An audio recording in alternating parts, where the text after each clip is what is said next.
कराची में आए रोज हादसात और अमवात। गवर्नर सिंध कामरान टिसोरी का सबर जवाब दे गया। कहते हैं कि ट्रैफिक हादसात का सिलसिला ना रुका तो ये गवर्नर आपको डंपर के आगे नजर आएगा।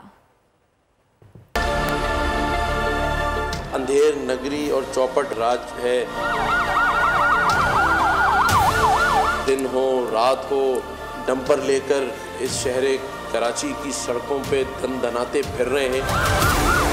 कोई रोकने वाला नहीं। ये लावारिस शहर नहीं है। अगर अब ये नहीं रुका, इन डंपरों को रोकने के लिए आपको ये गवर्नर डंपरों के आगे नजर आएगा और इस पर वो एक्शन होगा कि ये याद करेंगे। मैं आईजी के पास क्यों जाऊंगा? मैं आईजी को यहाँ बुलाऊंगा। अगर मेरे शहर के अंदर डंपर किसी कानून के तहत नहीं चल रहे तो डीआईजी ट्रैफिक को बताना होगा कि क्यों नहीं चल रहे। हाँ, मैं अदालत जरूर जाऊंगा इन मामलात के ऊपर। सब्सक्राइब करें और बेल दबाएं ताकि कोई खबर रह न जाए।